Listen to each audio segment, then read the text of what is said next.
Monsieur le Président, donc on a prévu de vous faire un petit exposé introductif là, et bien sûr surtout de répondre à toutes les questions que vous souhaiterez nous poser. Donc, comme vous l'avez mentionné, donc depuis l'été, on a mis en place une gouvernance collégiale au sein du GIP. Donc, avec Julien Colette, qui est le directeur général, on vous fera cette présentation un peu à deux mains.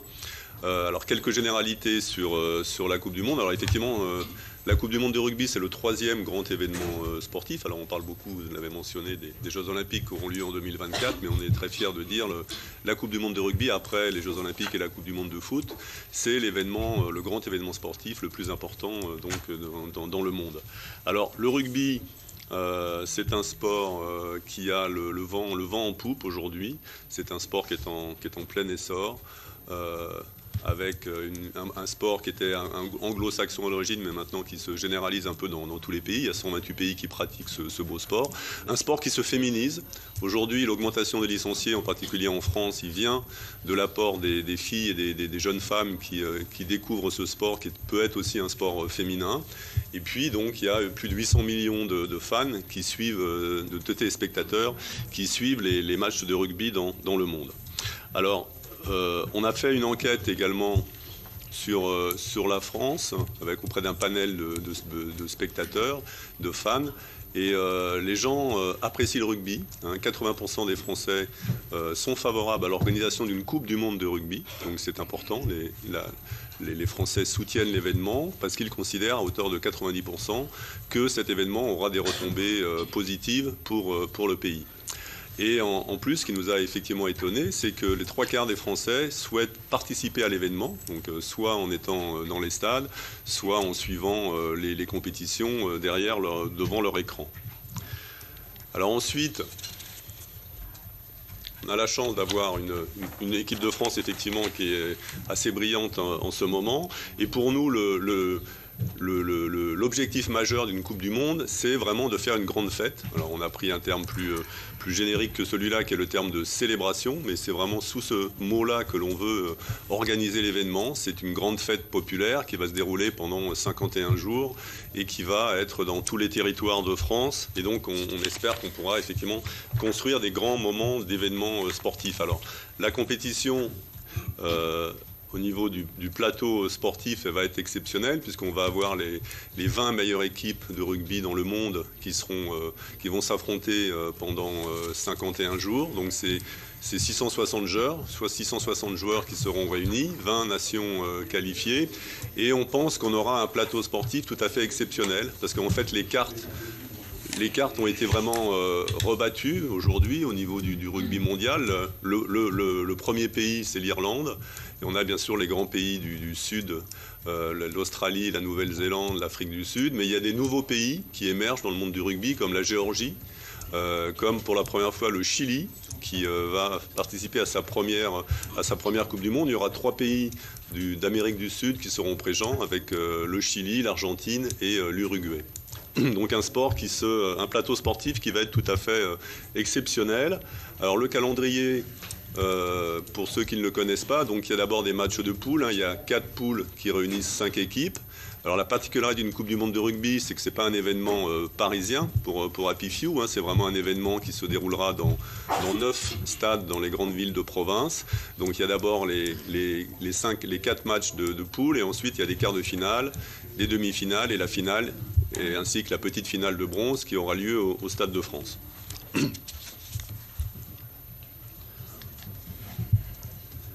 Alors la fête, la célébration, pourquoi? C'est parce qu'effectivement l'événement il va être complètement national. Encore une fois, les stades, je les citerai tout à l'heure, mais c'est les grandes villes de France. Et donc on considère qu'à peu près, alors à part l'Est de la France, l'Alsace, la Lorraine, la Bourgogne et la Franche-Comté, mais on peut considérer qu'aujourd'hui 80% de la population française sera à moins de 2 heures d'un site de compétition. Alors il y aura les 9 stades où se dérouleront les compétitions, mais il y a également les camps de base. Donc il y a 20 camps de base, plus les bases camps de match, bases sites de match. Donc en fait c'est une 50aine de villes qui auront le plaisir d'accueillir également les équipes entre les matchs. Donc 10 villes hautes, je l'ai mentionné, et 9 stades hautes. Alors les stades, vous les avez sur le slide suivant. Donc la compétition, ça démarre le 8 septembre jusqu'au 28 octobre. Donc c'est une compétition qui est longue, hein, ça dure pratiquement 2 mois. 10 vélos, 51 jours de fête. Et donc vous avez ici, et donc on l'a de façon plus détaillée après, voilà, les différents stades qui vont accueillir les compétitions. Donc on aura Lille, Saint-Denis. Alors Paris, on considère que c'est également une ville haute parce qu'il y aura le centre de presse, le broadcast, etc. qui seront basés à Paris. Ensuite, il y a Nantes, Bordeaux, Toulouse, Marseille, Nice, Saint-Étienne et Lyon.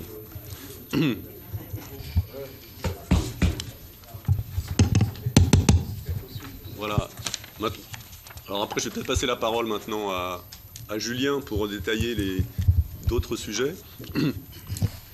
Oui, Monsieur le Président, Mesdames, Messieurs les rapporteurs, Mesdames les sénatrices, Messieurs les sénateurs, très heureux de venir rapporter devant vous au sujet de l'organisation de cette Coupe du Monde. Le Président me donne l'occasion, après ce slide sur les stades, les 9 stades qui vont accueillir la compétition, peut-être de faire un éclairage sur l'économie de l'événement. Puisque le président Lafont nous a tendu cette perche en introduction. Et c'est venu sur la table, effectivement, lors du changement de gouvernance. Nous sortons d'une revue budgétaire complète qui a montré que lorsque l'on compare le niveau de dépenses d'exploitation nécessaire à l'organisation de cet événement aux standards internationaux, c'est-à-dire, nous sommes en train d'organiser, le président Rivoal le rappelait, le 3e événement sportif mondial avec près d'1 milliard de téléspectateurs qui sera, alors, peu importe la répétition des Jeux Olympiques et Paralympiques, ou pas la répétition, peu importe, mais en tout cas qui sera sous les lumières du monde entier. On ne peut pas le faire à un niveau de dépense inférieur à celui de nos prédécesseurs, sauf à considérer que les Japonais et les Anglais étaient absolument incompétents en matière d'organisation d'événements, ce qui n'est évidemment pas le cas. Or, le niveau de dépense moyen pour l'organisation des précédentes Coupes du Monde était autour de 250 millions d'euros. Il était prévu, avant la revue budgétaire, un niveau de dépense inférieur à 200 millions d'euros qui mettait en danger, qui mettait en risque le niveau de qualité d'organisation de l'événement. Donc il était de notre responsabilité, en relation extrêmement étroite avec l'État et avec World Rugby, ainsi qu'avec la Fédération française de rugby, de revoir ce niveau de dépenses, non seulement pour prendre en compte l'effet inflationniste que vous connaissez tous, qui impacte l'ensemble des métiers qui sont aussi les nôtres, mais aussi simplement de mettre en cohérence notre niveau de dépenses avec nos obligations en termes d'organisation de cet événement, à la fois nos obligations contractuelles à l'égard de World Rugby et de l'État, mais aussi nos engagements, notamment en termes de responsabilité sociale et environnementale et en termes d'héritage.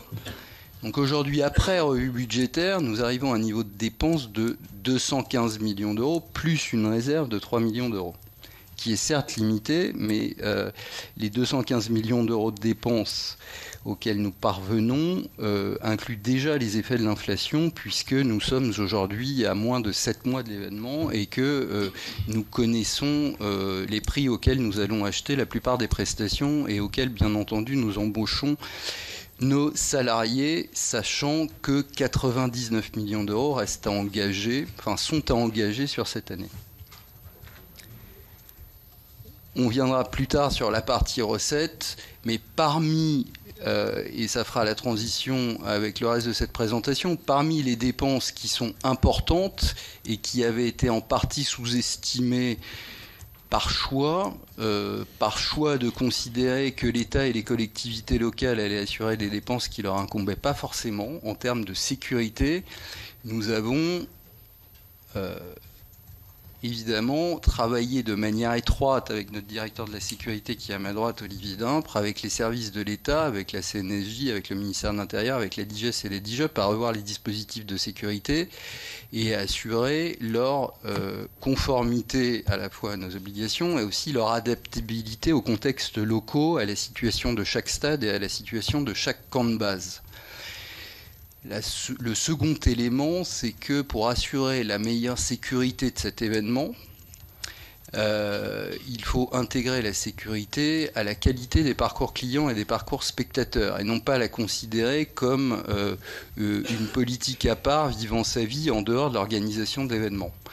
La clé, c'est que tout au long du parcours spectateur, c'est-à-dire du départ d'un détenteur de billets depuis l'aéroport de sa ville de résidence à l'autre bout du monde dans l'hémisphère sud, ou depuis Londres en Eurostar, qu'il puisse sentir que la sécurité est assurée de la meilleure manière, notamment par le fait qu'on puisse communiquer avec lui de manière très étroite.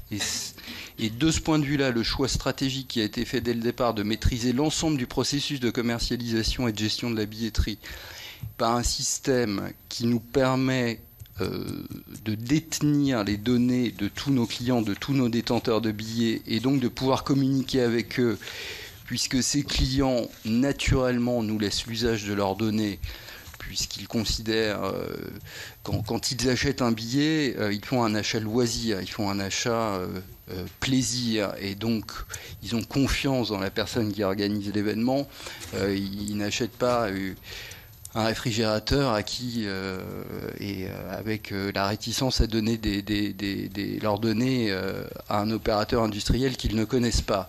Donc cette force qui nous permet d'exploiter les données clients d'1 million de personnes nous permet aussi de communiquer avec eux et de les intégrer finalement à nos dispositifs de sécurisation. Les dispositifs, comme je le disais, vont être adaptés à chaque contexte local dans le cadre d'études de sûreté, notamment liées à chaque camp de base, aux 20 camps de base, on y reviendra. L'enjeu aujourd'hui pour nous, il est de finaliser la passation des contrats des marchés de sécurité privée dans le cadre de marchés publics, puisque nous sommes soumis naturellement au droit de la commande publique. Nous devons déployer 6300 agents de sécurité privés sur les 9 sites de compétition, un peu au-delà si on compte les camps de base. À part 2 ou 3 sites un peu en tension, mais qui ne nous inquiètent pas outre mesure, il faut savoir que le pic de mobilisation d'agents de sécurité privés sur un week-end d'organisation de la Coupe du Monde correspond à un week-end de match de Ligue 1. Donc le marché de la sécurité privée aujourd'hui en France est en mesure de répondre à nos besoins, à la fois en qualité et en quantité d'agents, sachant encore une fois que la compétition a lieu pendant l'automne, qu'elle n'a pas lieu en plein cœur de l'été, et qu'elle est répartie sur 9 sites différents de compétition, 10 sites au total avec la ville de Paris qui accueille des fonctions essentielles à l'organisation d'événements. Donc on n'a pas besoin de concentrer, comme ça peut être le cas des Jeux Olympiques et Paralympiques, de concentrer un nombre extrêmement important d'agents de sécurité sur une seule région pendant une période estivale.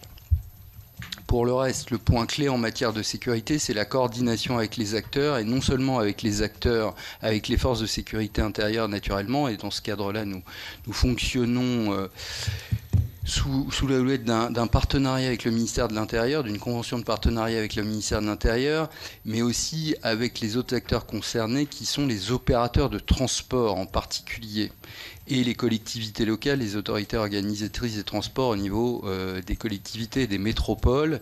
Et ce point est clé pour la gestion des flux et la fluidité de la gestion des flux autour des stades, en amont des matchs et après les matchs.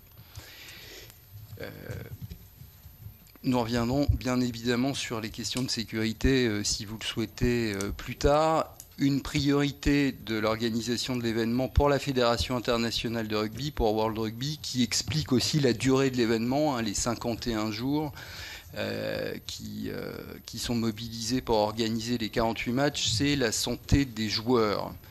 La santé des joueurs, le respect de la santé des joueurs exige 5 jours de repos pour toutes les équipes durant la compétition, ce qui nous a amené à prolonger, en fait, à intensifier le nombre de jours de repos de manière significative par rapport aux précédentes éditions de la Coupe du Monde, puisque comme vous le voyez, que ce soit en Angleterre, au Pays de Galles en 2015 ou au Japon en 2019, le nombre de jours de repos était inférieur à 340 et il va être supérieur d'une centaine pour l'édition de notre Coupe du Monde, avec 33 joueurs mobilisés pour chaque équipe au lieu de 31 au cours des éditions précédentes.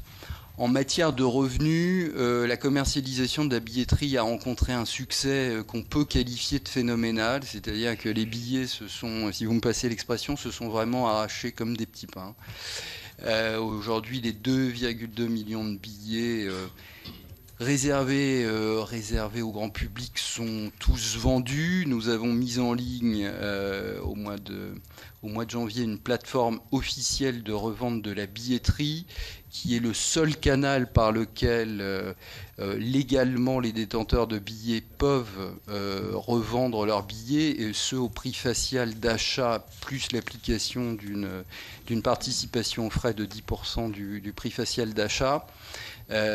Sachant que nous développons en parallèle une politique de lutte contre le marché noir, en particulier de surveillance des plateformes comme Viagogo, contre laquelle nous venons d'obtenir une décision de justice d'ailleurs favorable, mais aussi contre toutes les plateformes Internet qui autoriseraient des détenteurs de billets à essayer de revendre leurs billets à des prix supérieurs au prix facial, et en tout cas par un autre canal que la plateforme officielle de revente. La billetterie, c'est la principale source de nos revenus.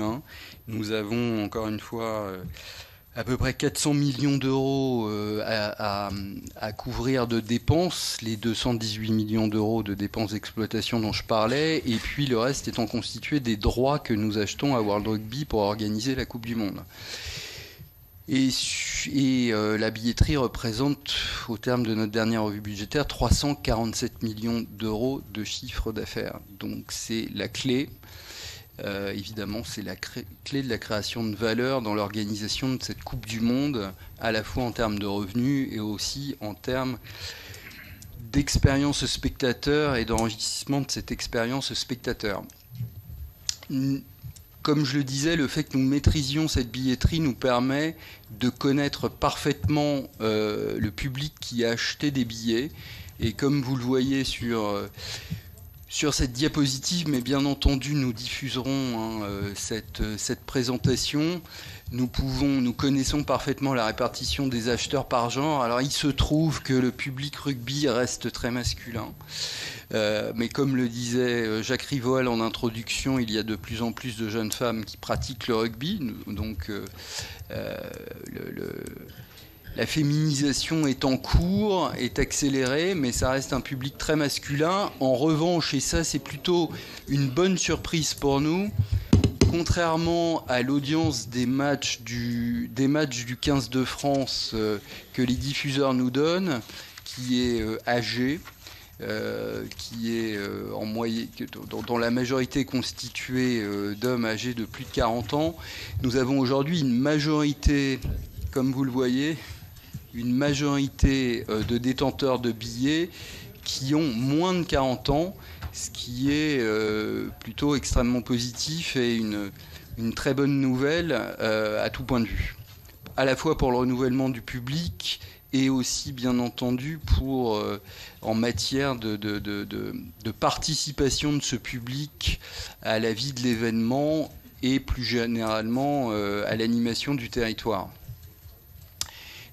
Nous connaissons naturellement la provenance des acheteurs de billets. Comme vous le voyez sur cette diapositive,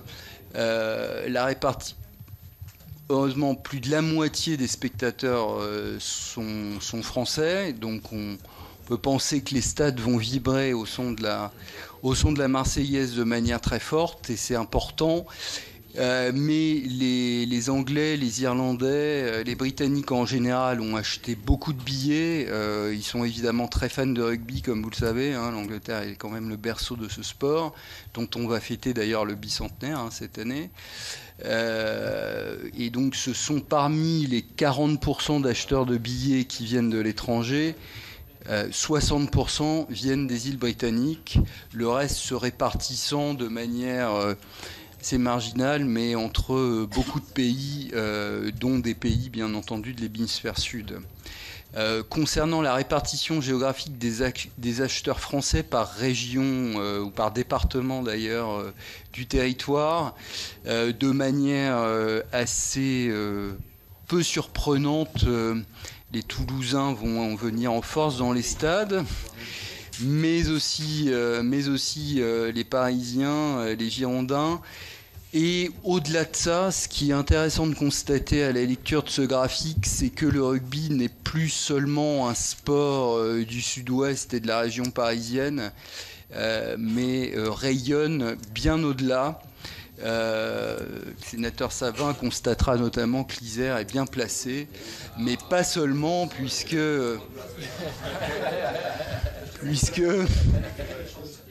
de manière un peu plus surprenante, la Loire-Atlantique ou le Nord sont également des pourvoyeurs de fans de manière importante. Parce que c'est vrai qu'il y a des stades, mais ça montre qu'il y a des fans de l'équipe de France de rugby et au-delà dans ces départements de manière forte. Donc aujourd'hui, ce sport est en plein essor sur tout le territoire, il faut le noter, avec une exception notable qui reste le Grand Est, qui reste une terre de mission pour le rugby à tout point de vue. Bien, merci Monsieur le Président, merci Monsieur le Président et Monsieur le Directeur Général du GIP Mondial Rugby pour cette présentation. Je commencerai par une question sur la sécurité parce que malheureusement, j'ai envie de dire, aujourd'hui, on ne peut plus parler d'organisation de grands événements sportifs internationaux sans évoquer cette question de la sécurité. Et vous savez qu'on sort d'un débat ici concernant le texte Jeux olympiques et paralympiques qui a été essentiellement sécuritaire et avec des dispositions qui vont d'abord concerner la Coupe du monde de rugby, chronologiquement, avant l'organisation des Jeux olympiques et paralympiques. Alors bien sûr, on ne connaît pas le texte définitif, puisqu'il n'est toujours pas passé à l'Assemblée nationale, mais je voudrais savoir quel est le regard, quelle est l'analyse que vous faites d'ores et déjà du texte tel qu'il est sorti de nos débats sénatoriaux, tout en sachant que derrière cette problématique de la sécurité se pose notamment la question de la relation entre les organisateurs et puis les supporters, plus ou moins organisés. Bon. Alors j'ai vu qu'il y avait notamment par exemple, une amicale des supporters du 15 de France, une association des supporters du 15 de France, etc. Je voudrais savoir si ce type d'instance, ce type de structuration de supporters ont été associés à la préparation de cet événement. Deuxièmement, bien évidemment, aujourd'hui, je ne dis pas ce qui domine, parce qu'il ne faut surtout pas généraliser, mais le sport français est quand même traversé par tout un ensemble de crises de gouvernance auxquelles le rugby n'a pas échappé. C'est vrai du côté de la Fédération française de rugby, parce que c'est quand même rarissime, c'est quand même exceptionnel de voir en France un président de fédération sportive démissionner. Bon. Donc c'est tout à fait rarissime et la fédération représente, cela a été rappelé tout à l'heure, les 2/3 de l'actionnariat du GIP. Donc nous, bien sûr, on vit ça de l'extérieur, mais on a un petit peu de mal à reprendre ce qui a été dit tout à l'heure, c'est-à-dire qu'il n'y aurait eu aucun impact sur la préparation de la Coupe du monde de rugby de cette crise de gouvernance. Et puis, en lien avec ce que je viens de dire, j'ai vu que dans votre organigramme, vous avez un comité d'éthique. Et je voudrais savoir si, effectivement, ce comité d'éthique a été associé, s'est réuni au cours de ces derniers mois, au cours de ces dernières années, parce que je crois qu'on est un certain nombre à souhaiter justement davantage de responsabilités, davantage de prérogatives au sein de ces comités d'éthique internes à telle ou telle fédération ou à telle ou telle structure qui organise des événements de cette importance. Alors par ailleurs, une question sur l'héritage, parce qu'on parle beaucoup de l'héritage olympique, mais je crois que maintenant, pour chaque grand événement sportif, on sera amené à parler de l'héritage. Et je voudrais savoir ce que vous attendez en termes d'héritage, même si vous l'avez plus ou moins abordé tout à l'heure, parce que vous avez débuté votre propos en disant que le rugby se portait de mieux en mieux, je dirais sur le plan mondial c'est vrai, mais sur le plan national c'est pas tout à fait vrai, puisqu'il y a une baisse du nombre de clubs et une baisse du nombre de licenciés. Alors c'est vrai que le Covid est passé par là, quoi. Bon, hein. Oui, on peut discuter des chiffres, avec un redémarrage maintenant, mais donc qu'attendez-vous justement en termes d'héritage? Est-ce que vous sentez une véritable mobilisation des clubs, quoi, hein, derrière cette organisation. Et quand je dis d'héritage, c'est notamment en tenant compte de cette expérience qui a été celle de 2007, puisque la France a déjà organisé la Coupe du Monde de rugby en 2007. Et enfin, une dernière question. Bon, vous avez évoqué la dimension budgétaire. Je n'y reviens que très partiellement. Je voudrais savoir, parce que vous ne l'avez pas mentionné, mais ce qu'apporte effectivement World Rugby financièrement, ou alors est-ce que c'est simplement le sponsoring qui transite, je dirais, par World Rugby, et est-ce que vous avez comme ça une estimation à la louche, puisqu'on est ici au Sénat, maison des collectivités et des territoires, est-ce que vous avez une estimation à la louche de ce que les collectivités, globalement, vont apporter à cette organisation, notamment, mais pas simplement, à travers les camps de base? Merci. Ok, très bien. Bah, écoutez, Pardon, Monsieur le Président, je vais donner aussi la parole. On répondra après. Ok, allez-y. Merci, Monsieur le Président. D'abord, remercier, messieurs, le Président et le Directeur Général pour l'exposé qu'ils viennent de nous présenter. Moi aussi, je vais revenir sur 2 points qui, aujourd'hui, sont pour nous les plus importants. C'est bien sûr la sécurité, mais aussi la billetterie qui peut aussi aujourd'hui nous interroger. Sur la sécurité, la première question, elle est un petit peu en lien avec celle que vient de poser Jean-Jacques Lozach. La question, c'est avez-vous l'intention d'utiliser les moyens que la loi olympique a actés sur le dernier débat, notamment sur toutes les mesures qui sont liées à la sécurité des personnes, notamment la vidéoprotection, les caméras installées sur les RONF, ainsi que les véhicules et tout ce qui est aussi la sécurité sur les véhicules et les entreprises de transport public. Donc, quelle relation avez-vous parce que là, c'est pas un site, hein, c'est différentes villes qui sont concernées avec des moyens de transport complètement différents. Certains ont des métros, d'autres des transports par tram et autres. Donc, tout ça, est-ce qu'il y a un travail qui est fait spécifique par ville au niveau de la sécurité? Deuxième point sur la sécurité. Ça concerne, bien sûr, vous avez parlé des stades, mais qu'en est-il des camps de base, mais aussi des fan zones? Est-ce que les collectivités, est-ce que c'est à la charge de l'organisateur, la sécurité dans les fan zones? Mais aussi, il y a des lieux, on sait qu'au niveau du rugby, il y a des lieux, il y a la première et deuxième mi-temps qui se passent sur le stade, et puis il y a la troisième mi-temps qui se passe dans des lieux de rassemblement qui sont bien identifiés dans certaines villes. Est-ce qu'un travail est fait spécifiquement en termes de sécurité autour de ces sites, avec les villes hautes? Troisièmement, toujours sur la sécurité, est-ce qu'il y a une partie qui est à la charge des collectivités en termes de sécurité, notamment sur la sécurité privée?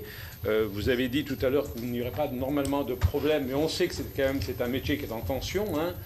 Les sociétés de sécurité ont du mal à recruter, à former des personnels. Bon, c'est vrai que dans une période peut-être plus propice et puis dispersée sur différents sites, ce qui peut permettre peut-être de pouvoir répondre à votre appel d'offres. Donc, où en est votre appel d'offres et comment se situe cette organisation en termes de sécurité?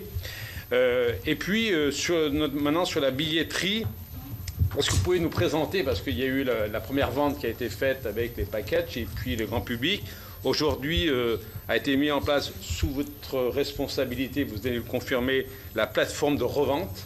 Est-ce que vous pouvez nous présenter cette plateforme de revente est-ce qu'il y a aujourd'hui, est-ce que vous avez mis en place une sécurité contre la fraude et le marché noir des billets qui peut potentiellement exister, parce qu'on voit que le nombre de billets a été très largement vendu, et donc quand il y a une grosse demande, il y a risque de fraude et de marché noir. Enfin,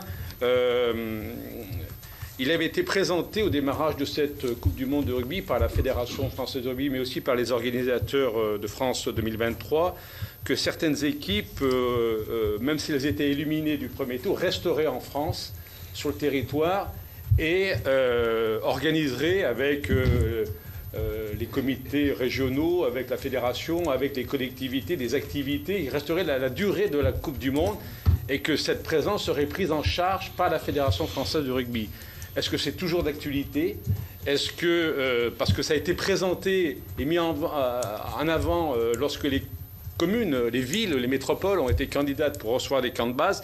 Et c'est vrai le fait que de recevoir certaines équipes et se dire, même si c'est une équipe, entre guillemets, pas de premier ordre, mais qui peut rester la durée du tournoi, ça va créer une dynamique autour du rugby. Est-ce que c'est toujours d'actualité? Et ce serait intéressant de savoir où ces équipes resteront. Et enfin, dernier point, Monsieur le Président, toujours sur l'héritage, est-ce bien la Fédération française du rugby qui va gérer le montant de l'héritage et qui va mettre en place des actions auprès du rugby amateur, ou est-ce que c'est France 2023 qui va gérer de son côté cet héritage? Merci. Monsieur le Président. Alors, on va se répartir les réponses avec aussi Julien, bien sûr, et Olivier Dimpre, qui est notre responsable de la sécurité. Comme on avait bien imaginé que vous allez avoir des questions sur la sécurité, on s'est dit qu'on allait l'amener, voilà, parce que c'est lui l'expert du sujet. Alors, peut-être déjà sur la gouvernance. Donc, il y a deux sujets sur la gouvernance. C'est effectivement les problèmes de gouvernance de la Fédération française de rugby et les problèmes de gouvernance spécifiques au GIP. Vous l'aviez, Monsieur le Président, mentionné dans votre introduction avec les événements de l'été qui nous ont amenés à remplacer le directeur général précédent.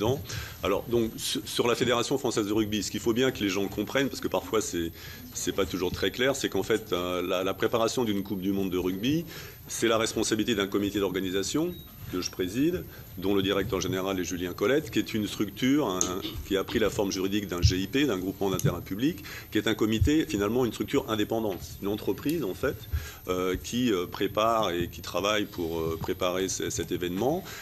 Dans lequel il y a effectivement 3 membres fondateurs. Il y a le Comité national olympique sportif français pour 1%, et il y a surtout la Fédération française de rugby pour 67% des droits de vote et l'État pour 32%. Donc nos deux actionnaires, si on prend cette image, en fait, principaux, c'est l'État d'un côté et la Fédération française de rugby.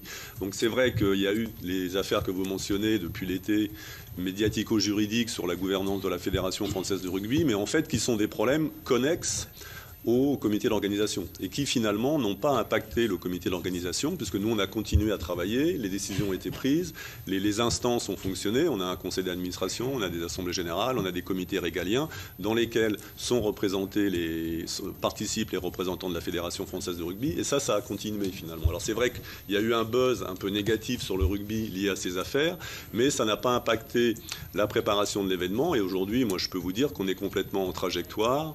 On n'a pas pris de retard, tous nos indicateurs sont au vert, on l'a dit, la billetterie a été vendue, les sponsors sont là, l'engouement, on vous a montré quelques chiffres du public français est là, et finalement l'événement est tellement fort que ces problèmes de gouvernance, comme le disait Julien, n'ont pas impacté l'événement, parce que l'événement est plus fort que ce buzz médiatique, et finalement aujourd'hui on avance et on n'a pas eu de retard sur ces sujets-là. Donc ça c'était pour les problèmes de gouvernance qui sont un peu connexes à côté de nous, qui sont ceux de la Fédération française de rugby. Après, on a eu nos propres problèmes de gouvernance. Alors là, quelques éléments factuels. Donc, l'histoire a démarré avec des articles de presse qui, effectivement, ont souligné un management qui avait été qualifié comme négatif, pour ne pas employer d'autres termes. Dans la foulée de ces articles de presse, la ministre des Sports a immédiatement bien réagi en diligentant 2 choses. Le premier, c'est a saisi le comité d'éthique du GIP. Donc ça, c'est les propres instances de gouvernance du GIP qui ont fonctionné. Donc il y a eu une saisine par la ministre du comité d'éthique et parallèlement, il y a eu une saisine de l'inspection du travail. Donc il y a eu 2 missions qui ont été lancées. La première, donc le comité d'éthique, donc présidé par un haut magistrat en retraite qui est Alain Pichon, qui a présidé la Cour des comptes. Donc c'est un personnage qui a une crédibilité affirmée et qui fait autorité sur ces sujets-là. Donc il a produit un rapport du comité d'éthique qui nous a été remis exactement le 19 août. Et à la lecture de ce rapport, parce qu'en fait on ne voulait pas uniquement prendre des décisions basées sur des articles de presse, on voulait avoir des approches objectives de ce qui s'était passé. Donc ce rapport du comité d'éthique a été très très bien construit. Il y a eu 19 personnes et une centaine de personnes dans le comité d'organisation. Donc il y a eu 19 personnes qui ont été auditionnées et donc a confirmé en fait les articles de presse. Donc à la lecture de ce rapport, qui ont confirmé des pratiques managériales alarmantes et donc qui mettaient en danger la sécurité et la santé des salariés. Donc nous avons pris nos responsabilités au sein du conseil d'administration et donc on a mis à pied le directeur général. Donc ça a été la première étape. Donc la mise à pied du directeur général qui a été effectuée le 29 août. Et c'était une mise à pied à titre conservatoire dans l'attente du rapport définitif de l'inspection du travail. Et que nous avons eu début octobre et qui a conduit là à la deuxième étape qui a consisté à ce qu'on licencie le directeur général. Alors comme c'était un contrat à durée déterminée, la formule juridique a été la rupture anticipée de son contrat de travail, mais en fait c'est un licenciement pour faute grave justifié par ces deux rapports, celui du comité d'éthique et celui de l'inspection du travail. Donc c'est une approche tout à fait rationnelle qui a été faite et je pense que c'est assez satisfaisant de voir que ce sont les instances propres à la gouvernance du GIP qui ont dans un premier temps fonctionné au travers de ce comité d'éthique, puis après le rapport de l'inspection du travail. Et donc cette procédure a été tout à fait conforme à la fois au droit du travail et au droit également public, puisque nous sommes un groupement d'intérêt public. Donc on a fait les choses tout à fait dans l'ordre, en toute transparence et en respect parfait de la réglementation pour produire donc cette décision qui a consisté de façon unanime avec tous les membres fondateurs. Il y avait la Fédération française de rugby, l'État et bien sûr aussi World Rugby qui a été partie prenante dans le processus de décision, donc qui nous a amené à prendre cette décision de changement de la gouvernance.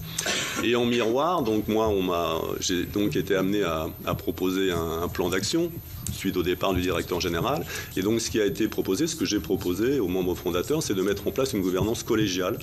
Donc avec un président qui jusque-là était un président tout à fait non exécutif et très peu impliqué sur la conduite du dossier. Moi, j'avais pas de bureau, je n'étais pas présent régulièrement dans les instances de fonctionnement. Donc d'un président plus opérationnel, plus présent dans le pilotage du comité d'organisation, un directeur général donc qui est Julien Colette et une directrice générale adjointe, Martine Nemesek, qui pilote plus particulièrement l'organisation du tournoi. Donc aujourd'hui, on préside cette gouvernance de façon collégiale, transparente, et on a remobilisé en fait tous les acteurs, toutes les parties prenantes autour du projet. Et encore une fois, on n'a pas pris de retard et on a complètement mis en place tous les éléments nécessaires à l'organisation successful de cet événement. Donc voilà ce que je pouvais vous dire sur les sujets de gouvernance. Peut-être un mot, parce que vous l'aviez mentionné aussi dans votre introduction, sur le résultat économique de l'événement. Julien a mentionné les dépenses, il a mentionné également les recettes. Au final, aujourd'hui, après avoir fait un travail en profondeur de revue budgétaire, là, qu'on vient de présenter à notre conseil d'administration il y a 15 jours, on est capable d'affirmer qu'on va sortir un résultat économique, un résultat financier de l'événement, qui sera entre 45 et 50 millions.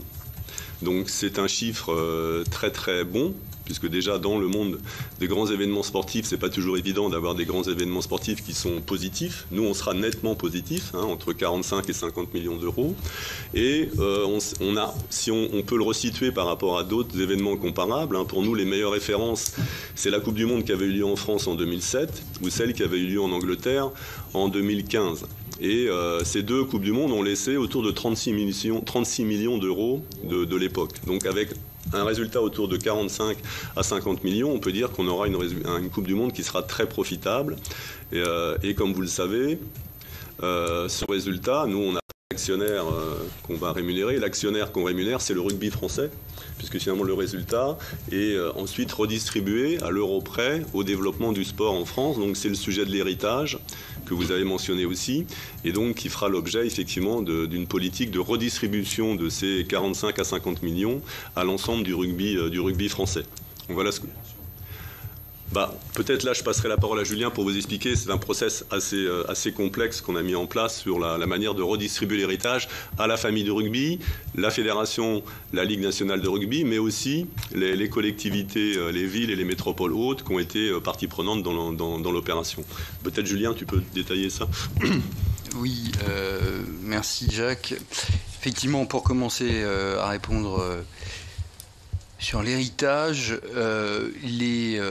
premièrement, il faut dire que le bénéfice d'exploitation des opérations d'organisation du tournoi va être supérieur à 60 millions d'euros. Les entre 45 et 50 millions d'euros dont parle Jacques Rivoal sont le résultat après prise en compte de Campus 2023, de l'économie de Campus 2023, qui n'était pas prévue par définition dans le dossier de candidature. Donc quand le dossier de candidature affichait un résultat de 68 millions d'euros, évidemment sans anticiper les impacts de l'inflation actuelle, nous allons dégager sur ce périmètre-là plus de 60 millions d'euros. Donc cet événement va être très profitable. Et effectivement, comme le prévoit la Convention constitutive et l'intention de départ des membres fondateurs, la FFR et l'État, la totalité de l'héritage, donc de ce qu'on appelle le bonus de liquidation du GIP, mais ce qui équivaut au bénéfice d'exploitation, ira à des actions de développement du rugby sur tout le territoire, et non pas à des frais de fonctionnement de la Fédération française de rugby ou de la Ligue nationale de rugby ou de je ne sais qui. Uniquement des actions de développement du rugby. Dans ces actions de développement du rugby, 9 millions sont déjà fléchés vers des aides à l'emploi pour pérenniser 250 emplois d'apprentis, sachant que l'Agence nationale du sport va débloquer la même somme pour aider à la pérennisation de 250 autres emplois d'apprentis de Campus 2023. Par ailleurs, autour d'une quinzaine de millions d'euros doivent être, selon des modalités qui sont en cours de définition avec les services de l'État, doivent être dédiés à l'aide au centre de formation des clubs pro. Comme vous le savez, les clubs pro, en s'appuyant sur le réseau amateur et sur la politique de formation de la Fédération française de rugby, forment beaucoup de jeunes joueurs tous les ans, très talentueux, qui constituent une réserve pour le 15 de France qui permet le succès du 15 de France. Donc ils contribuent à la performance du rugby français de manière très forte. Ils permettent à des jeunes passionnés de rugby de faire valoir leur performance dans des centres de formation tout en poursuivant des études dans le cadre d'un double projet. Et donc dans ce cadre-là, il est important qu'au titre de l'héritage, un montant important soit apporté en soutien, c'est de l'ordre de 15 millions d'euros. Le solde va être réparti entre les collectivités locales à hauteur de 30% du montant pour des projets d'investissement en lien avec des clubs amateurs ou des organes déconcentrés de la fédération. Et au-delà de ces 30%, des aides vont aller directement aux clubs amateurs pour des projets qu'ils sont capables de développer eux-mêmes, sachant que, vous n'êtes évidemment pas sans l'ignorer, les clubs amateurs sont très rarement propriétaires des infrastructures, des équipements, voire des matériels, et donc ce sont les collectivités, particulièrement les communes ou les EPCI, qui porteront la plupart du temps ces projets et qui bénéficieront en premier lieu de ces aides. Mais pour bénéficier de ces aides, elles devront y associer obligatoirement ou un club ou un organe, un comité départemental de rugby ou une ligue régionale de rugby. Un comité héritage est en cours de constitution et rendra un avis sur chaque projet, et chaque projet fera aussi l'objet d'un avis préalable du comité d'éthique avant que le conseil d'administration l'approuve. En termes de gouvernance, aujourd'hui, les instances se réunissent tous les mois et demi. Nous rendons compte, le pouvoir exécutif rend compte devant le Parlement du GIP tous les mois et demi. Nous avons parlementarisé le fonctionnement du GIP et nous nous en portons très bien. Concernant le fait, pour répondre aussi au sénateur Savin, le projet de faire rester des équipes perdantes sur le territoire jusqu'à la fin du tournoi. C'était une belle promesse. Voilà. Mais qui n'avait pas été malheureusement prise sans consulter ni World Rugby, ni les fédérations nationales. Et il se trouve que les fédérations nationales dont sont originaires ces équipes nous ont expliqué que c'était quand même très embêtant de garder en France des joueurs qui devaient rejoindre des championnats nationaux au plus vite, et donc nous n'avons pas donné suite à cette proposition qui par ailleurs n'était pas financée. Concernant la billetterie, donc nous avons fait le choix effectivement de créer une plateforme officielle de revente qui est la seule plateforme qui garantit aux détenteurs de billets de pouvoir revendre leurs billets de manière légale, c'est-à-dire sans risque d'être poursuivi pour cause de marché noir et sans risque aussi et pour les acheteurs d'acheter des billets qui soient de vrais billets et pas des billets manipulés ou des copies, etc. etc. Cette plateforme de revente, elle n'autorise la revente qu'au prix facial de vente du billet, avec l'application, je l'ai dit, d'une participation aux frais de l'ordre de 10%.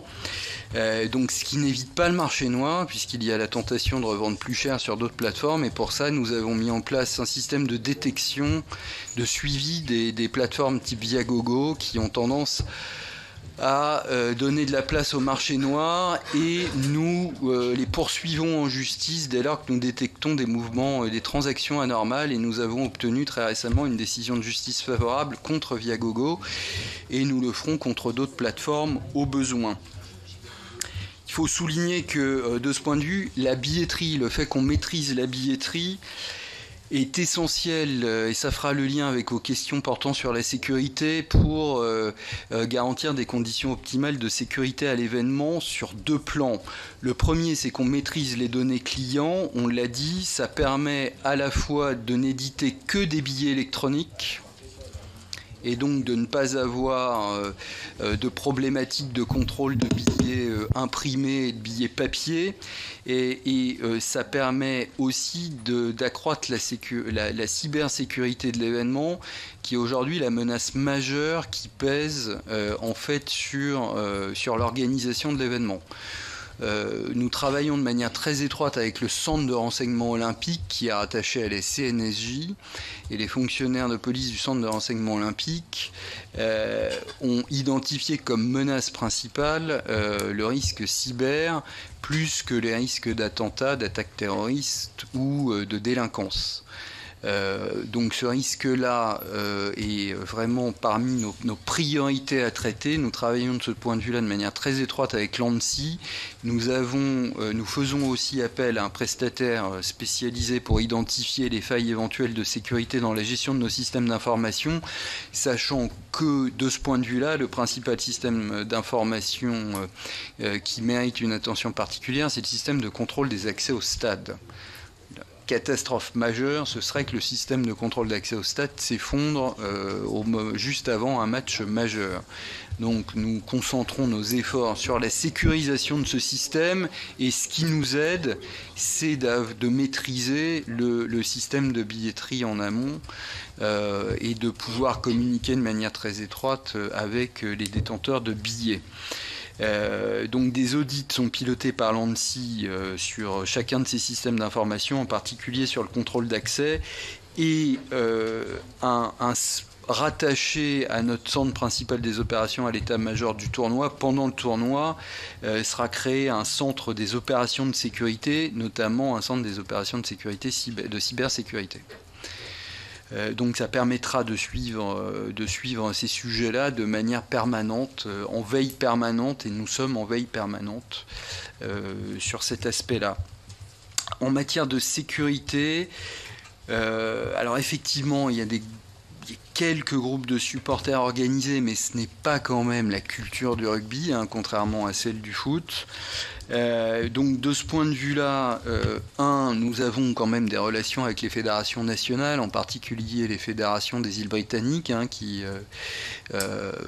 dont vont être originaires beaucoup de fans, donc pour connaître leurs habitudes, etc., etc. Nous savons aussi, par le biais de sondages auprès des détenteurs de billets, puisque nous détenons leurs données, que ceux-ci vont passer plusieurs jours en France, généralement en famille ou entre amis, avec un budget conséquent pour passer du temps dans le pays, profiter de sa gastronomie, de son patrimoine, etc., etc. Donc on ne va pas être dans une logique de déplacement de supporters ciblés sur une période très courte, avec l'idée uniquement de fréquenter une rue de la Soif un soir et de repartir sans avoir forcément dormi dans un hôtel. Là, on est notre public est constitué de personnes venant de l'étranger qui ont tous des chambres d'hôtel, qui ont un pouvoir d'achat assez élevé, qui ont prévu de venir de séjourner en France de manière assez durable.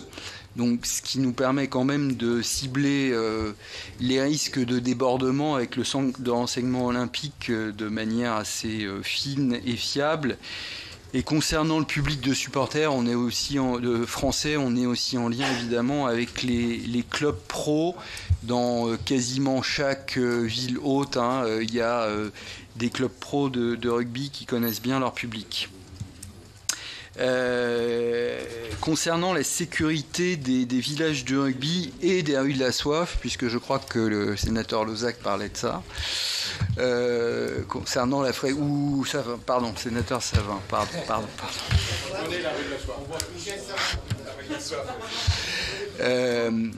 La sécurisation. Je vous rappelle que nous sommes enregistrés. La sécurisation des zones de célébration est effectivement de la responsabilité des collectivités locales, mais en lien avec les forces de sécurité intérieure et avec notre soutien en termes de conseils, naturellement, dans le cadre de coordination. Et de ce point de vue-là, des comités de pilotage ont été mis en place avec les préfectures dès le début de l'année 2022, avec des groupes de travail thématiques liés aux mobilités, à la sécurité des zones de célébration, à la sécurité des stades, etc., etc. Donc sur chacun de ces sujets, la coordination des acteurs est très étroitement assurée.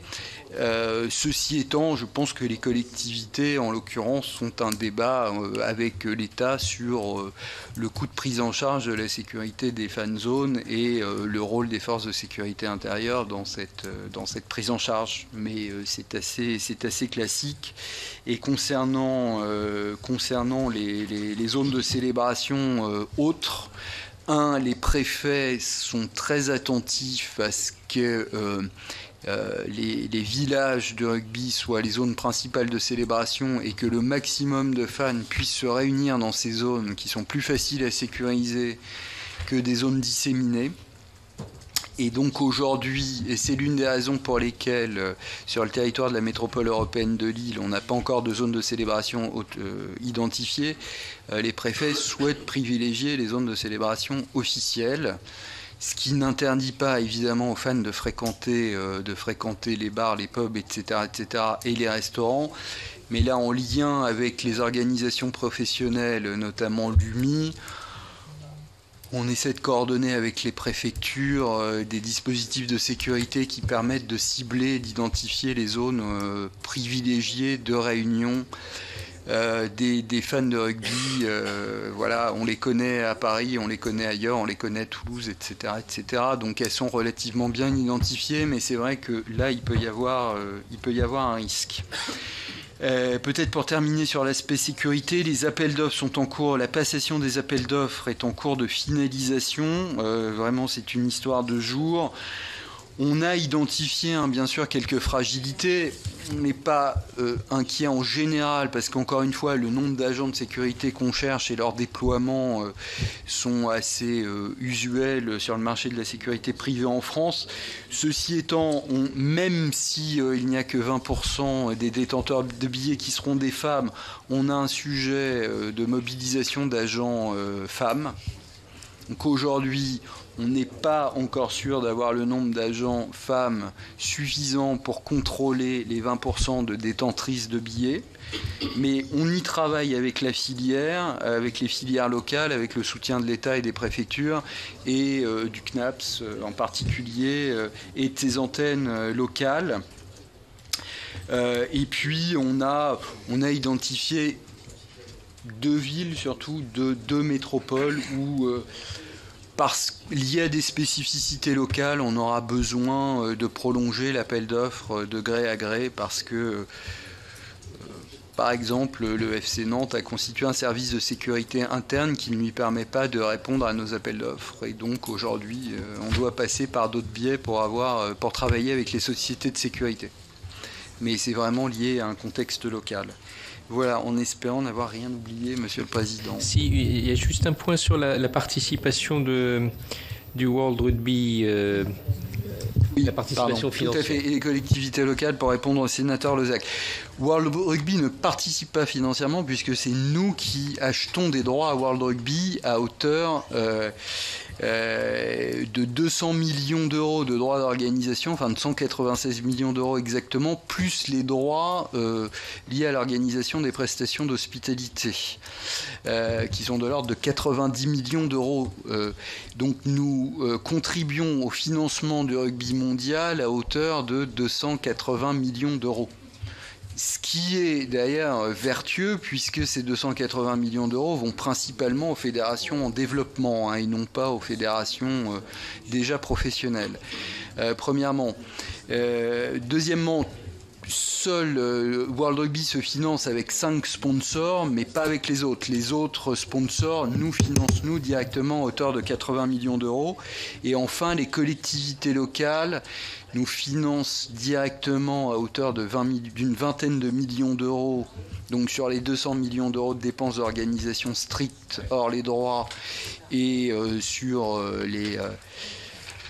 les 340 millions d'euros de recettes, enfin 440 millions de recettes, pardon, donc c'est un montant assez modeste, mais qui ne prend pas en compte la mise à disposition d'installations, notamment des camps de base et des stades, donc il y a un effort plus élevé en réalité. Donc le soutien des collectivités locales est important, et c'est pour ça que nous travaillons avec elles de manière étroite sur l'héritage pour qu'elles bénéficient directement de retours en termes d'héritage, notamment au bénéfice des clubs qui sont sur leur territoire. Merci. Allez, je vais prendre toutes vos questions, en vous demandant d'être assez synthétique et en commençant par le supporter de Brive, Pierre Ouzoulias. Merci beaucoup, Monsieur le Président. Je dois vous dire que j'ai été particulièrement intéressé par votre allocution parce que pour moi, le rugby, c'est pas seulement un sport, c'est un art de vivre, c'est une philosophie de la vie. Donc vous nous parlez de célébration, pour moi c'est une cérémonie quasi culturelle qu'il faudrait organiser. Bon, je repasse en mode parisien, Monsieur le Président, vous m'excuserez. Pour célébrer l'esprit rugby, je voudrais dire que c'est aussi l'esprit du Sénat. Parce qu'ici, nous avons des affrontements, parfois un peu vifs, mais nous respectons les règles et l'arbitre. Nous respectons l'adversaire et nous avons des troisièmes mi-temps. Donc il y a quelque chose de proche entre l'esprit rugby et l'esprit du Sénat. Moi, je voulais surtout vous féliciter parce que vous avez rafuté les assauts de mes collègues, mais moi, je voulais vraiment vous féliciter et très sincèrement d'avoir mis cette compétition sous l'esprit général de la fraternité. Parce qu'un événement sportif, c'est d'abord ça. C'est la rencontre sur le terrain, la rencontre à l'extérieur du terrain, de personnes qui ont des cultures différentes, mais qui partagent un même enthousiasme. Et je pense que c'est vraiment très fort d'avoir insisté. Je suis aussi très content de cette idée d'avoir mis en place le Rugby Festival, donc, qui permet de sortir du carcan un petit peu étroit de l'organisation très réglementée pour permettre une participation plus large. Et très sincèrement, il faudrait que vous mettiez à contribution les élus pour que chacun dans leur territoire, je suis prêt à le faire dans les Hauts-de-Seine, vous aide à initier auprès des collectivités une relation qui permette justement de faire vivre. Voilà. Alors je dis ça alors que Brive va affronter le Racing samedi et que ça va sans doute pas très bien se passer. Merci, Monsieur le Président. Annick Billon. Merci, Monsieur le Président. Merci, Messieurs les Présidents et Directeurs Généraux pour la présentation et les réponses aux nombreuses questions qui ont déjà été posées. Moi, je voulais juste peut-être revenir, puisque je préside la délégation droits des femmes au Sénat, revenir sur un joueur sur 4, finalement, qui est une femme. Et je voulais d'abord savoir si cette statistique était le fruit d'un travail des instances du rugby, et comment vous expliquiez également que finalement cette montée en puissance des femmes dans le sport du rugby ne se retrouvait pas au niveau des spectateurs. Est-ce que vous aviez au niveau de la billetterie une politique finalement d'ouvrir sans avoir la volonté finalement d'avoir des offres qui s'adresseraient peut-être plus à des familles, plus à des femmes? Est-ce que c'était ce résultat-là? Ensuite, j'avais une question également sur le modèle économique. Est-ce que vous pouvez nous dire si ce modèle économique que vous nous avez présenté, qui repose essentiellement sur la billetterie, finalement est le même modèle économique dans tous les grands événements sportifs? Et puisque j'imagine que non, et voilà, mon voisin d'en face souffle la réponse, donc peut-être qu'il pourra y répondre à votre place, Monsieur le Président. Et puis j'avais des questions sur éventuellement, on a vu il y a 9 sites.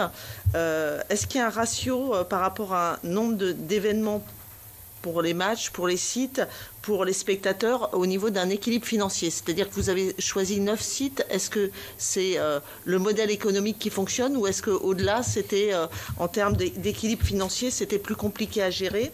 Et j'ai pu constater dans votre présentation que sur les sites, il y avait une jauge qui était très différente, c'est-à-dire qu'on varie quasiment du simple au double.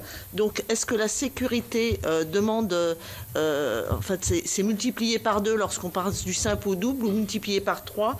Comment vous gérez cette sécurité sur des sites extrêmement différents, et également les capacités de transport, puisque nous sommes évidemment, lorsque vous êtes à Paris ou vous êtes à Nantes, les capacités sont différentes. Moi, j'ai noté aussi que la Bretagne était très absente du public. C'est pas une terre de rugby au cœur, mais bon, Nantes, finalement, vous avez cité Nantes et la Loire-Atlantique. Donc, est-ce que vous n'expliquez pas l'absence aussi par l'absence de sites sur lesquels il va y avoir des compétitions? Est-ce qu'il y a un lien entre compétition et participation du public? Et puis peut-être une question un peu plus impertinente sur la slide qui faisait référence aux jours de repos, puisque en 2015, il y avait 331 jours de repos. En 2023, il y en aura 441. Donc comme on est dans une période où on évoque beaucoup le travail actuellement, ben écoutez, quid, les joueurs sont-ils fatigués en 2023? Max Brisson. Oui, merci Monsieur le Président. Je ne vais pas me forcer à prendre l'accent du Sud-Ouest, ça doit venir tout seul.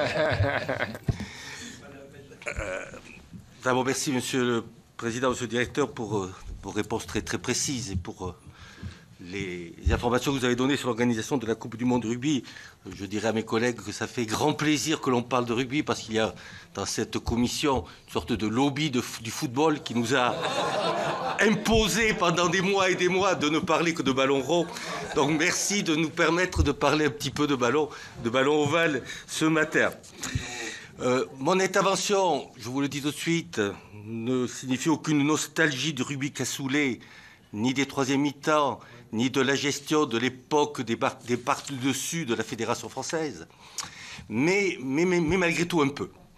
Je regardais votre tableau tout à l'heure, je suis élu du premier département en nombre d'achats de billets qui n'abrite pas une métropole. Et c'est un peu, mes collègues ont posé des questions très techniques, la mienne sera peut-être un peu plus de l'ordre du politique, sur la politique de déploiement et de développement du rugby dans notre pays. Cependant, parmi toutes les questions techniques qui ont été posées par notre rapporteur et par le président du groupe sport du Sénat, par Jean-Jacques Lossac et par Michel Savert, ils ont beaucoup parlé de sécurité. On ne conteste pas de la nécessité de sécuriser la Coupe du Monde. J'ai bien entendu ce que vous avez dit sur les risques de cyberattaque et sur la nécessité d'avoir une cybersécurité. Tout cela, on le partage tous. Enfin, moi, j'ai beaucoup fréquenté de matchs internationaux et nationaux. Il m'est arrivé de parler avec les policiers.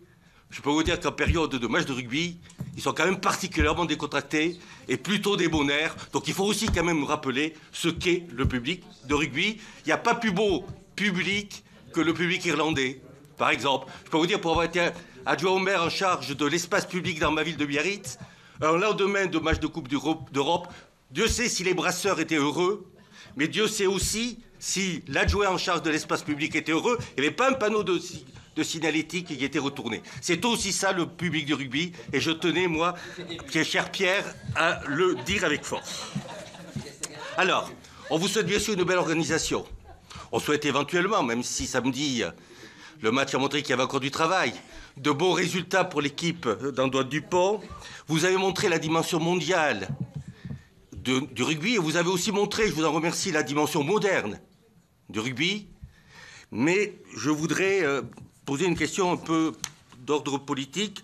Le rugby que vous avez décrit, c'est un rugby qui devient mondial, c'est un rugby qui entre dans la modernité, c'est un rugby qui forme les talents, comme vous l'avez répété, comme vous l'avez rappelé, qui a de magnifiques centres de performance, et tout ça c'est important. Mais il y a une autre réalité du rugby, qui a été évoquée par Jean-Jacques Lossac, moins de licenciés, moins de clubs, dans une terre comme la mienne, le Pays Basque ou le Béarn. On assiste à des fusions de clubs, parce que dans le rugby des sous-préfectures et des chefs-lieux de canton, connaît aujourd'hui une véritable hémorragie du nombre de licenciés. Il y a un vieillissement du public, vous l'avez dit vous-même, vous l'avez avoué. Donc, la question a été posée, mais je voudrais vous titiller sur un point. La question vous a été posée sur les retombées de la Coupe du monde du rugby, sur le rugby amateur, sur les clubs amateurs, sur le tissu sportif, sur la manière dont a été construit le rugby. Pour autant, quand on regarde vos cartes, quand on regarde votre déploiement, eh bien, on observe une chose, c'est qu'il est profondément métropolitain. Alors je sais que le business, le rugby et les métropoles, ça fonctionne, mais est-ce que vous ne croyez pas qu'à terme, on est en train de scier la branche sur laquelle on est assis, on est en train de se priver de ce tissu de formation que constituaient les clubs amateurs des chefs-lieux de canton et des petites communes? Est-ce qu'on n'est pas en train de créer un écart entre le rugby moderne que vous avez parfaitement présenté et la réalité du rugby amateur? Et les choix que vous avez faits dans cette Coupe du monde de rugby n'écartent-elles pas la réalité, la Coupe du monde de la réalité de ce rugby, avec un terme à risque de priver de vivacité, de priver quasiment de sang nouveau le rugby, dont vous avez par ailleurs décrit l'entrée dans la modernité? Je vous remercie. Oui, merci Monsieur le Président. Moi, je voudrais juste faire une petite correction sur votre introduction. La Coupe du monde de rugby, ce n'est pas une répétition ni même un brouillon des Jeux Olympiques. Ça sera plutôt un exemple, je pense, compte tenu des valeurs du rugby. Moi, j'ai bien apprécié les retombées géographiques avec la répartition sur l'ensemble du territoire. Il y a une deuxième répartition géographique qui est plus micro. C'est celle, on sait que le rugby, Max Brisson l'a dit, c'est un recrutement rural pour un sport d'élite métropolitain dans les grandes villes, compte tenu de l'économie. Il y a quand même une partie un peu du territoire qui est moins concernée, qu'on arrive moins à pénétrer, c'est celui des banlieues. Alors certes, il y a des beaux exemples, comme ce que fait le club de Massy, par exemple, mais il y a un vrai travail. Est-ce qu'il y a un travail spécifique qui va être fait justement pour sensibiliser des populations qui ne sont pas forcément très acculturées par les valeurs du rugby? Et ça, je pense que c'est quelque chose d'important. Moi, j'ai bien entendu, vous m'avez rassuré sur les problèmes de billetterie et de revente, parce que lorsqu'on vend beaucoup de billets très à l'avance, on pouvait être inquiet sur le problème de la revente des billets. Après, il reste deux choses pour moi, c'est un risque et un fléau, savoir comment vous y faites face. Le risque, c'est le rugby est un sport, on dit viril mais correct, mais qui malgré tout est quand même de plus en plus violent. Et une des raisons d'ailleurs un peu qui a été analysée de la désaffection un peu du rugby, c'est lorsqu'on voit les chocs et les traumatismes qui peuvent être subis, quels sont le fait qu'on ne souhaite pas que les enfants aillent pratiquer à un haut niveau ce sport. Et ce qui serait dramatique pour cette Coupe du Monde, hein, si c'est une réussite sportive, c'est qu'il y ait par exemple des traumatismes qui marquent un peu avec des joueurs qui gardent des séquelles. Et je pense que là, tout le bénéfice qu'on pourrait retirer de cet événement pourrait tomber à l'eau. Deuxième chose, c'est le fléau du dopage, qui maintenant touche tous les sports et savoir s'il y a des choses particulières qui vont être faites, comment ça va être traité pendant cette Coupe du Monde. Voilà. Après, pour rassurer notre collègue Billon, Annick Billon, et sur les propos de Max Brisson, le rugby, c'est un sport de voyous pratiqué par des gentlemen qui savent, les hommes savent aussi acheter des places pour offrir aux femmes pour qu'elles puissent venir assister au match.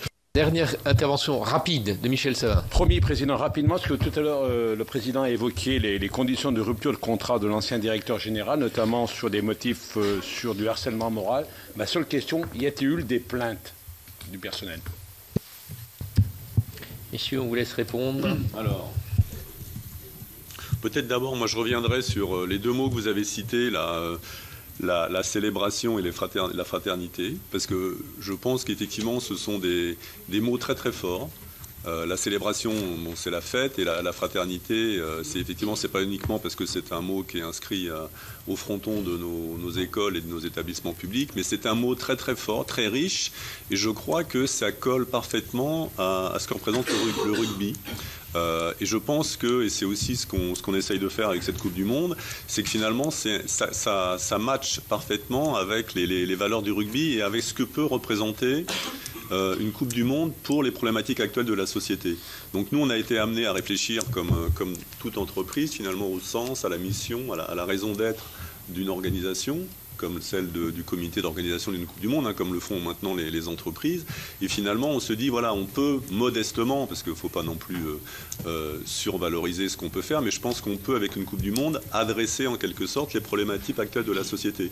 Donc c'est ce plan RSE qu'on vous a montré, là, avec des thèmes qui sont très, très structurants, l'économie durable et circulaire, la formation, l'éducation, l'emploi, l'environnement, l'inclusion. Voilà, c'est des sujets qui sont des sujets actuels de la société. Et si on résume ça avec ce claim ou un peu ce slogan qui va nous guider maintenant jusqu'à la Coupe du Monde, célébrons toutes les fraternités, c'est ça. Parce que moi, je pense fondamentalement que le rugby est moderne aujourd'hui et correspond exactement aux problématiques actuelles de la société. Une société qui est fragmentée, une société qui est archipélisée, segmentée, où les gens se referment sur eux-mêmes. Le rugby, ça apporte du lien social. Le rugby, avant tout, c'est le respect, c'est le collectif, c'est l'engagement. Et ça, c'est actuel. Et c'est ce qu'on veut mettre en avant avec cette Coupe du Monde. Et ça rejoint ce que disait Madame la sénatrice là, qui nous a quittés maintenant. C'est aussi ça, je crois, qui fait qu'aujourd'hui, le nombre de licenciés dans le rugby augmente, que les femmes, les jeunes filles viennent au rugby parce qu'elles se retrouvent dans les valeurs du rugby, que les familles viennent aujourd'hui acheter des billets et veulent aller voir des matchs de rugby parce qu'on sait qu'un match de rugby, ça se passera bien. Et c'est la fraternité entre les supporters, la fraternité entre les équipes. Dans un match de rugby, l'équipe perdante attend religieusement ou de façon très respectueuse que l'équipe gagnante ait fait le tour des supporters pour les saluer et font une raid d'honneur pour accueillir les perdants et les saluer. Lorsque les Français avaient battu les Néo-Zélandais à l'automne, les All Blacks, respectueusement, et très modestement ont attendu que les Français aient fini leur tour du stade pour les saluer. C'est ça le rugby, on ne trouve pas ça dans les autres sports. Et moi, j'ai été un ancien joueur de rugby, je suis encore maintenant éducateur dans un petit club de rugby, j'entraîne des tout petits enfants qui ont 5 ans et 6 ans, je suis très content de continuer à faire ça, parce que je suis un président bénévole, donc j'ai encore un peu de temps pour faire ça. Et donc quand je demande aux parents pourquoi vous amenez vos enfants au rugby, alors 50% c'est parce que le grand-père, le père, l'oncle a joué au rugby, mais d'autres, non, c'est pas pour cette raison-là, c'est tout simplement pour les vertus éducatives du rugby. Et ça, c'est très fort, je trouve. Les parents vous disent ça aujourd'hui. Le rugby, ça a des valeurs éducatives, et je pense que c'est ça, modestement, qu'on peut faire avec cette belle Coupe du Monde. Et célébrer les fraternités, c'est tout ça qu'on va faire. Donc, on est très content que vous adhériez à ce motto. Donc ça, c'était l'aspect positif. Alors, pour revenir sur votre question, puisque vous y revenez sur la gouvernance, bon, effectivement, on reste un peu pudique sur ces sujets-là pour des raisons évidentes. Écoutez, nous, on n'a pas de légitimité à s'exprimer sur les problèmes de gouvernance de la Fédération française de rugby. Peut-être que modestement, moi, avec mon regard de chef d'entreprise ou venant du monde de l'entreprise, peut-être que le mouvement sportif a besoin effectivement d'évoluer au niveau de sa gouvernance. C'est un peu ce qu'on peut dire aujourd'hui. On voit bien que par rapport au monde de l'entreprise, il y a sûrement encore des sujets sur lesquels il faut que le monde sportif évolue. Et je pense que des profils comme le mien, des profils comme Julien Colette sont peut-être adaptés effectivement aux problématiques actuelles de la gouvernance du monde sportif. Après, je pense qu'en miroir, pour revenir aux problèmes de gouvernance qui sont spécifiques au GIP, vous comprendrez qu'en miroir, l'organisation ou la gouvernance qu'on a mis actuellement en place a pour but de répondre aux dysfonctionnements qu'on a connus dans le passé, pour rester pudique. Si j'ai proposé, moi, une gouvernance collégiale, collective, transparente, qui vise à associer tout le monde, c'est bien pour répondre effectivement à ce qui avait peut-être dysfonctionné dans le passé. Voilà, donc pour rester encore une fois pudique sur ces sujets-là, parce que je n'ai pas envie de revenir sur ces sujets qui ont été douloureux pour les événements, pour l'événement et surtout pour les collaborateurs, parce que qui ont souffert de cette période difficile.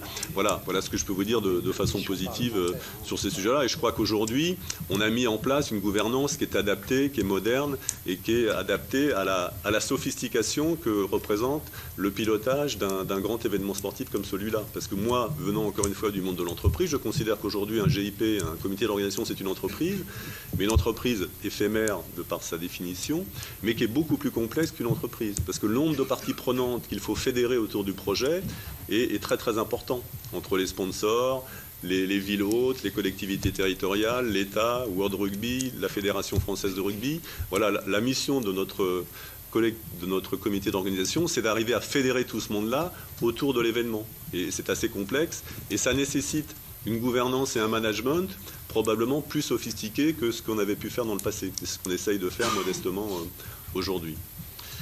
Voilà, après, peut-être je laisserai Julien répondre aux autres sujets.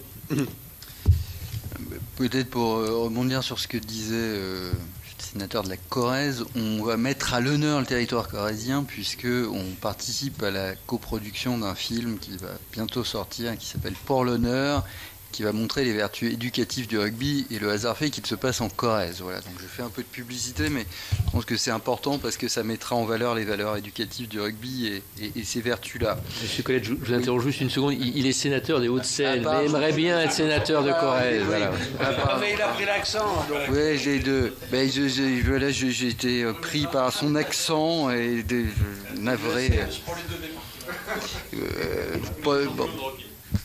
Je comprends mieux pourquoi vous supporterez les deux équipes lors du prochain match. Je comprends bien. Concernant le modèle économique et la sécurité, le fait de choisir des stades dans des métropoles. Premièrement, si nous avions fait un choix purement économique, nous n'aurions organisé les matchs qu'au Stade de France et à Marseille.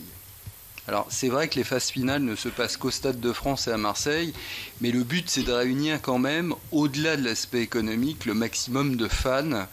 Et aujourd'hui, les deux stades qui dépassent les 60 000 spectateurs et qui sont modernes, adaptés, et d'ailleurs le Vélodrome encore plus que le Stade de France de par sa rénovation récente, ce sont les stades que je viens de citer. Pour le reste, nous avons quand même choisi d'organiser des matchs dans 9 villes hautes, dans 9 stades hautes au total, dans des terres qui sont de rugby et des terres qui ne sont pas de rugby, et dans des stades qui n'ont pas forcément été modernisés récemment. Nous aurions pu aussi ne choisir que les stades issus de l'Euro 2016. Ça n'a pas été le cas.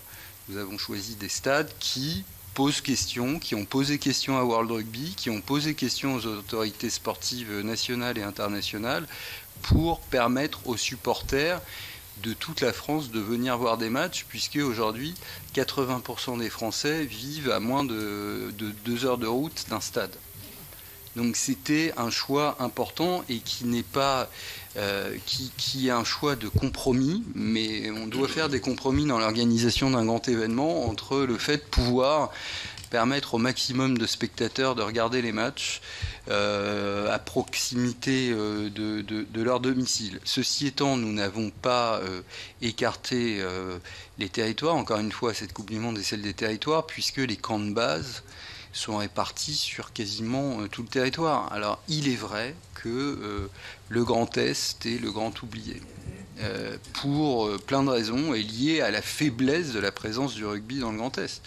mais la Bretagne ne l'est pas. L'équipe chilienne sera en camp de base à Perros-Guirec. Le club de l'ERC Vannes participe de manière active à l'animation du territoire.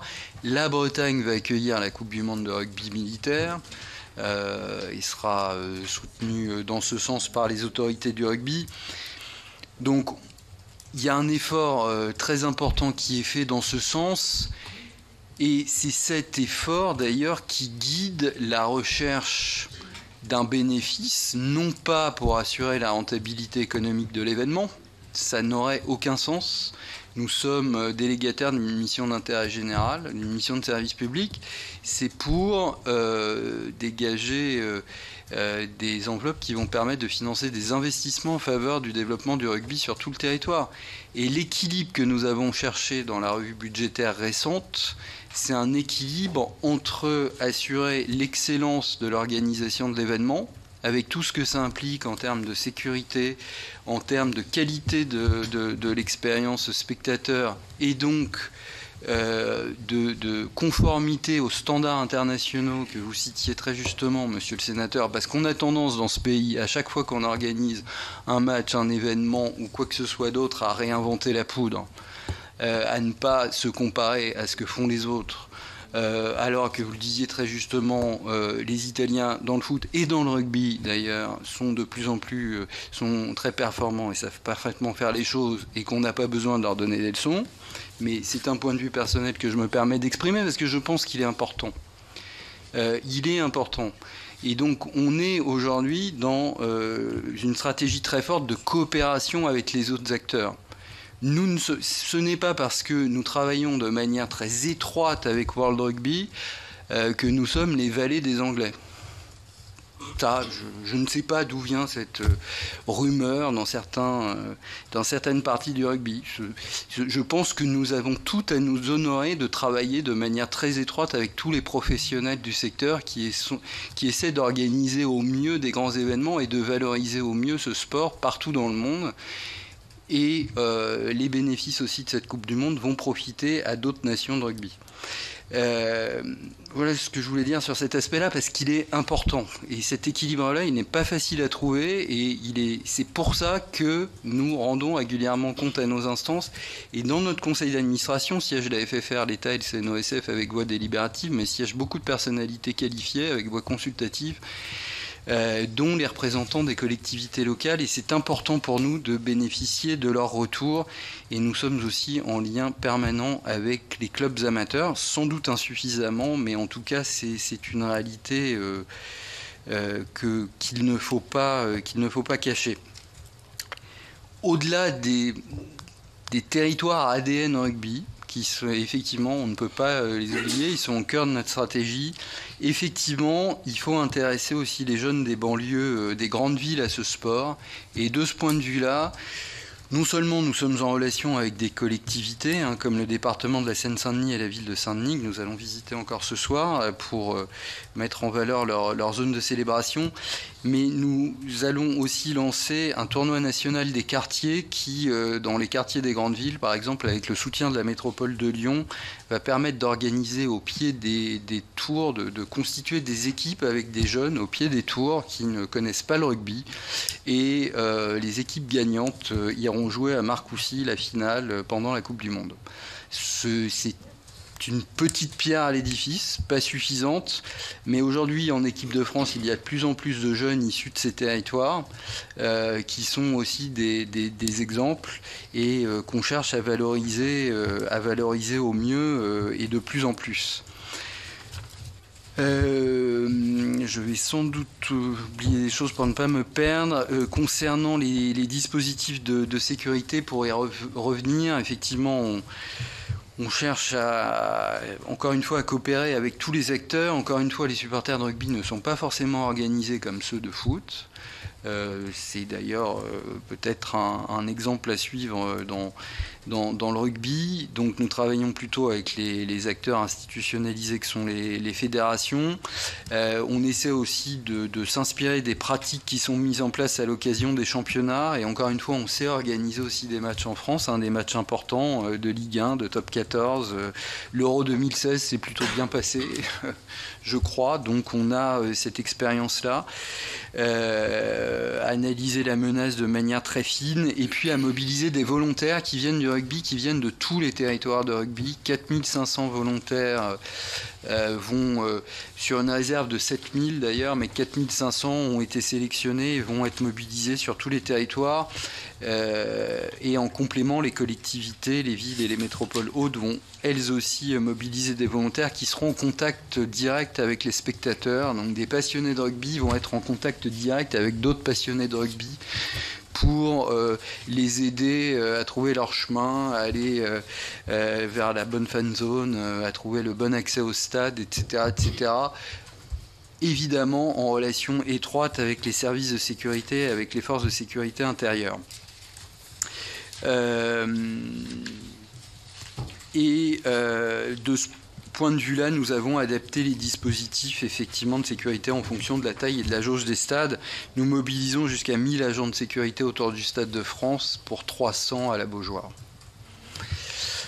Voilà, écoutez, j'espère... Peut-être un mot, on n'a pas répondu au sujet sécurité, donc il y avait sécurité des joueurs, on a pris 2 décisions. Ça a été mentionné tout à l'heure, c'est qu'on a prolongé la durée de la compétition, qui était de 45 jours initialement, on est passé maintenant à 51 jours, tout simplement pour qu'il y ait, pour toutes les équipes, ce qui n'était pas le cas avant, dans le format à 45 jours, une période de 5 jours de repos entre tous les matchs. Avant, ce n'était pas le cas, il y avait des équipes qui jouaient à moins de 5 jours, donc c'était pas bon pour la... Contrairement au foot, le rugby est un sport d'engagement, de combat collectif, et il faut récupérer entre 2 matchs, donc 5 jours, c'est fait pour protéger la santé et la sécurité des joueurs. Et en plus, on a augmenté également le nombre de joueurs participants. Avant, c'était 31, maintenant, c'est passé à 33. Donc, il y a 33 joueurs. Donc, là aussi, pour protéger la santé des joueurs. Et puis, l'autre sujet, la dernière question que vous posiez, c'était sur le dopage aussi.